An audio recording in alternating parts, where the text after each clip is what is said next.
What's up, y'all? This is your girl, Jay Renee with Prison Riot Radio. I hope you're doing well. This evening, we have a brother on the phone by the name of Dwayne Davis, and he's saying that he's wrongfully convicted. We're going to find out what's going on with him. He's going to tell us the story that led to his wrongful conviction, and then we're going to go from there. Good evening, brother. How you doing? I'm good. How are you? I'm all right. Appreciate you being here this evening.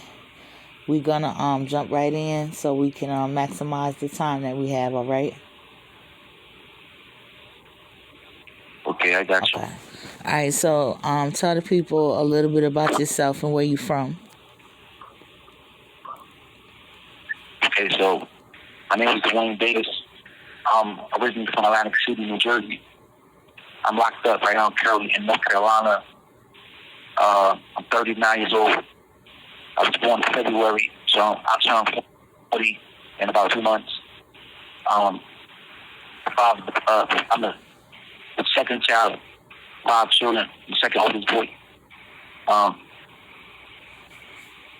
don't know what else you want to know outside of that. So I know you was telling me that you were or you are wrongfully convicted. So can you tell us what crime you was wrongfully convicted of?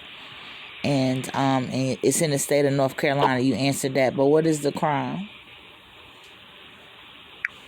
Okay, so I'm locked up for trafficking heroin. So trafficking heroin in North Carolina, it doesn't mean trafficking as if you were like in the car or, skate to shade or nothing like that. Anything down here that's more than 4 grams is considered trafficking. So it could be in your pocket. It could be, inside of a house. It could be inside of, a car. And the car doesn't have to be moving. It's considered trafficking. As long as it's more than 4 grams, then it's trafficking. So I have a 23-year sentence for trafficking. I went to trial February, I think 18th of 2019 with Isaac Wright Jr. He came down here from Jersey. We did a pro vice, which is when you allow a local attorney to allow an out-of-state attorney to come down and practice under their license. So that's the way he came down to represent me. I didn't necessarily feel comfortable with lawyers that were from North Carolina because that was how my whole corruption started in the first place. It started from the police department, the prosecutors, and even my lawyer was a part of it. He was the one that brought the whole situation to me. I came down to go to my suppression hearing in 2016. The original crime was from 2013, September. It took them almost 3 years to just, bring to court. The other thing I came to them, but basically, and not doing anything, I went back home. So 2016, they come with a plea bargain. And they're like, look, you're going to lose trial. We don't get the hearing. And he's like, let's take this plea bargain for you 10 months. So I'm like, 5 years, 10 months. Yeah, 5 years, 10 months. Mandatory. This is a stipulation. So this is new to me. I found out that North Carolina doesn't have a police system. Hold on, bro. You coming in a little staticky. You said you found out that North Carolina didn't have a what? Say that one more time. I said you're coming in a little staticky. You're saying that you didn't know North Carolina didn't have a what? Oh, that they didn't have a parole system. They don't have parole here. Parole, okay. Like when I was parole. Okay. When I was in Jersey, we had a parole system. We still do. When I was younger and I did time up there when I was a teenager, I got out on parole, and I did the rest of my time on parole on papers. Down here, you don't have parole, so whatever time they give you, you're basically doing like 85% to 100% of the time. And I didn't know nothing about that. I didn't know nothing about the situation at all down here. So when it finally came time for me to go to court with them, I had drove into this town in a car. It was an expensive car. I didn't think really nothing of it because it was just a car. And the feeling that I drove to go to court, and the police seen it. And when the police seen the car, the pictures of it, and they gave the picture to the prosecutor. And the prosecutor called my attorney like, well, look, I want to start seeking forfeiture, from your client. Since he came in an expensive car, we want that car. So the next day, after my lawyer told me it was out here 10 months because we couldn't run the trial, it was on end. I'm like, what? Like, this don't work like, the same way where I'm from. This is totally different. So the next day, he called me to his office. He told me that some people saw me drive the car. When he said some people, I didn't know at first that it was the police, that it was the police department or the prosecutor. When he said some people, I figured, okay, it was somebody from the house. He revealed that it was the police, that they had took pictures, and the prosecutor, they had showed him the pictures. And now they were coming together to seek money and forfeiture. So I asked him, I said, well, how much money are they talking about? Like, how much money, like what do y'all want? He said, we want the car. So at that specific time, they thought the car was a Jaguar. If you look at the Jaguar coupes and the Bentley coupes, they look similar a little bit because they have the same kind of grill.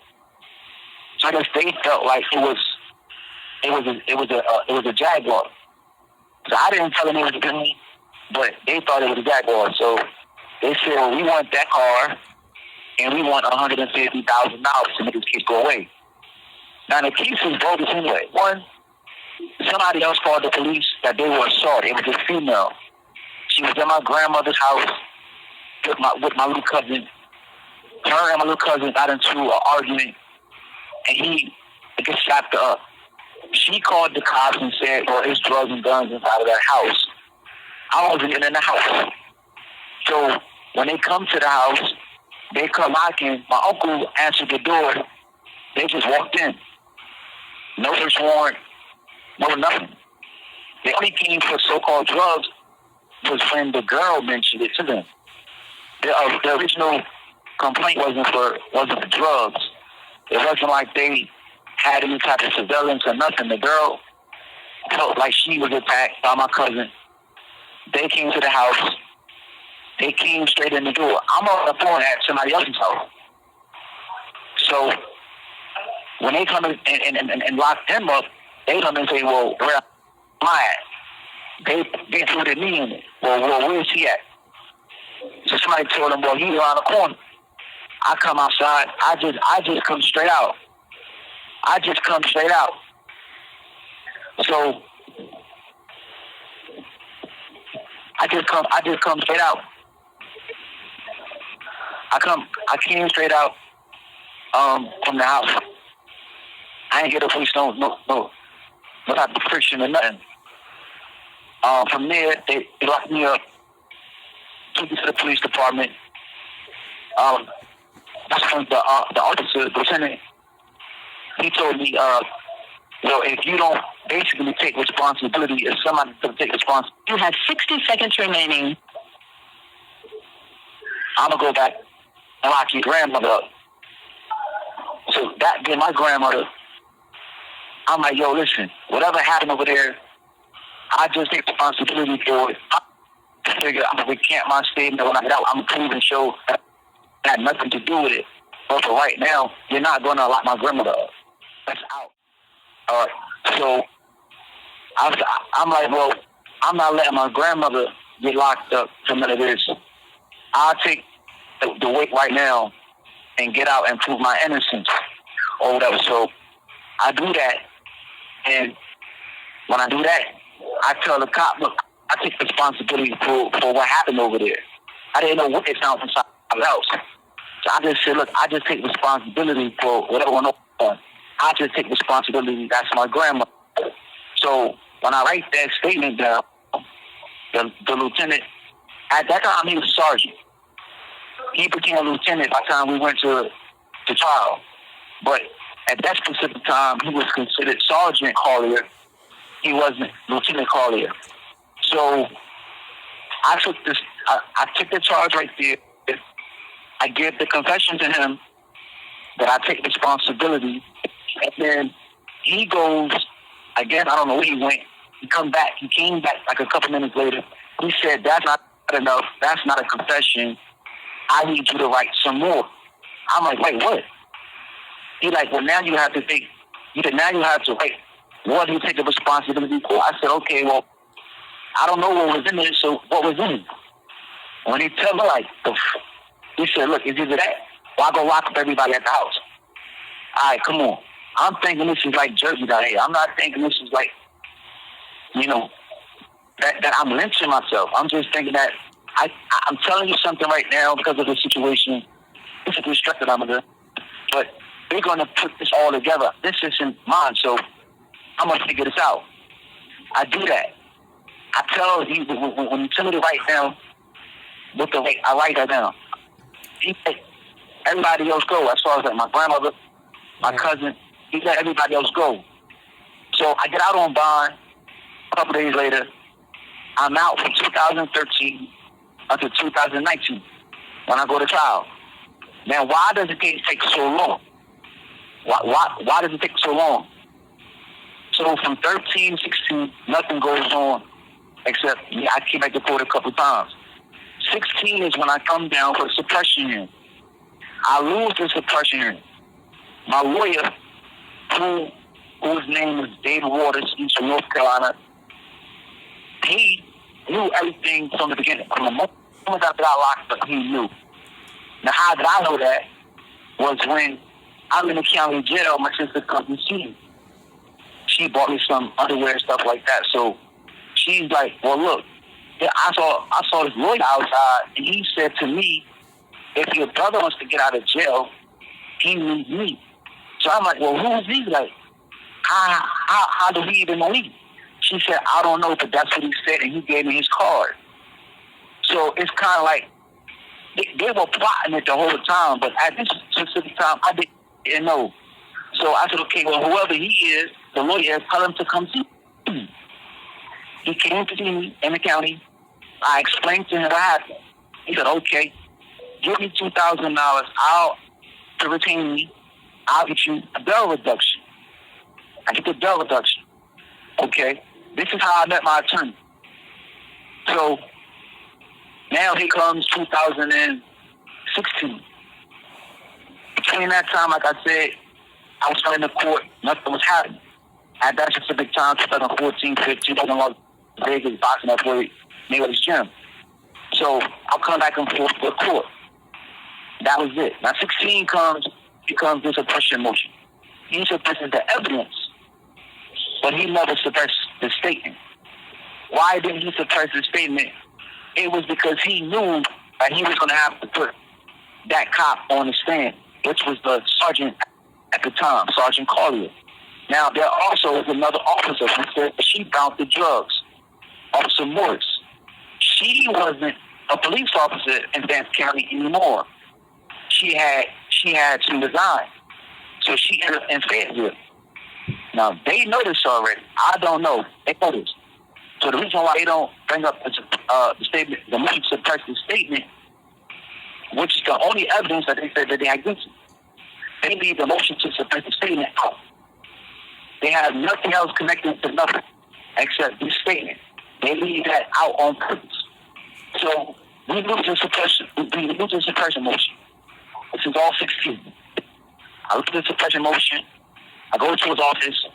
He tells me, look, he goes to pay bargain. 5 years a month. I said, yo, man, y'all bugging, man. I'm not taking this. He says, well, look, you need to think about it because if not, they want to go to trial. All right. The next morning, when I leave his office, when I left the courthouse, this is when the police see the car. Once they see the card, they take the pictures. Now here comes the corruption. Here comes their whole scheme. So now he contacts me the next day. Hey, look, come see me. I go see him. What's up? He says, well, they want you to give up the card, and they want money. They want $150,000, and they want that car. I'm like, okay, well, first of all, the car ain't in my name, so I can't give you no car. So I said, so they want $150,000. So yeah, they want this money. I said, well, is this to make this whole situation go away? Is this to give me like probation or something? Because I shouldn't be going to jail for none of this in the first place. He said, well, I don't know about that necessarily. Let me go see what they're talking about. But only money is going to get you out of the situation. So I'm telling myself, okay, wow, I see what they're trying to do now. I see where they're trying to go. So I said, okay, well, look, I'll give you $100,000. I don't have $150,000. I'll give you the $100,000. Because at this point, I already know that they're not going to let me go. Like they're just going to see me in prison for 5 years, 10 months. So I'm telling him, well, will this $100,000 allow me to just see where I get probation or something? He says, I don't know. I'll see this at a third. All right. So when I leave his office, now here comes the whole thing. The whole how they're going to divvy up the $100,000. So when I go home, he calls me. And I have all of this recorded because I have spoke to homeboy. And I'm like, yo, they on some corruption down here, bro. Like, they playing dirty. He said, I will record them just for insurance in case they try, to be dirty. So I'm like, okay, though, cool. So when he called me, when he started calling me, I would record it from another phone. I had two phones, so I would record it from another phone. This is when the whole thinking about how the $100,000 was going to get broke up. $50,000 was going to go to a so-called school board. And then $25,000, he said he was going to go out and find a Mercedes-Benz for the police department. But the cops wanted them Mercedes. And then the other $25,000, he's like, well, I don't know exactly what we're going to do with that money yet.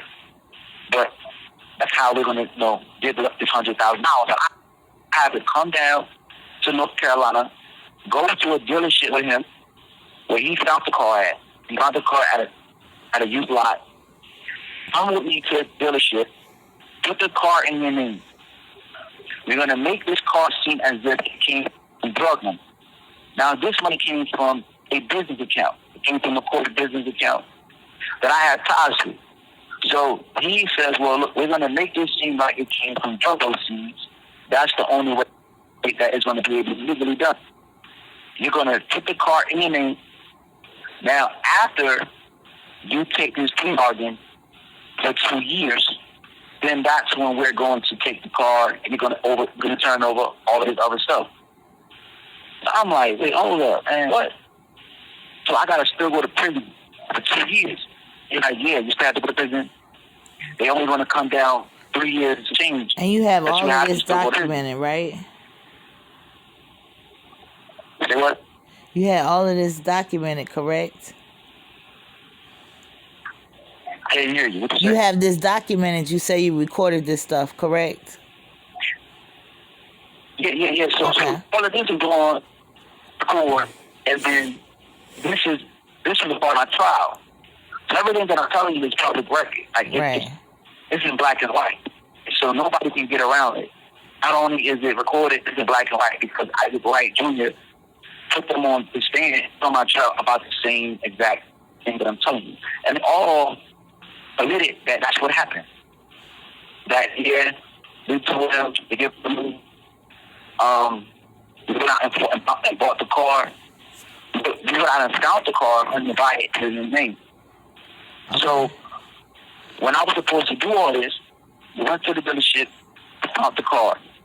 So when I found the car, I'm like, okay, he said you had to sign over the papers, this and the third. I was like, cool. Now, at that time, because the money came from someone else, they wanted me to get the other person to sign off on the money being released to them. So that's how the $25,000 is going to be cut to them. for the car. The other $75,000, one he said $50,000 is going to go to the school board. The other money he didn't know yet. Okay. So I want to ask you middle some $25,000. questions, bro, because this is going to be part one. And then, of course, we're going to have to link again so we can talk and dive more because there's more to this. But I want to bring some clarity to some of the things that you say. So when it comes to the trafficking charge, this charge came from when they went into the home and found drugs? Right. Okay. And then right. That's when they gave you the traffic. Okay, and then you were coerced into signing documentation because they threatened to arrest your grandmother. And who wants that? And then I assume that this was your grandmother's home or she lived there? Right, that's correct. That's correct. Okay. And then once this lawyer appeared out of thin air, he comes with a proposition of getting goods from you and money from you to make this situation go away, or at least come into a better standing than what would be projected if y'all went to trial. That's correct. Okay. That's a lot, bro, and this is just a part of it. I know. So I just wanted to make that clear before we ended this, but please continue as far as what happened next when they had the person sign over the funds and you were proceeding to get the car.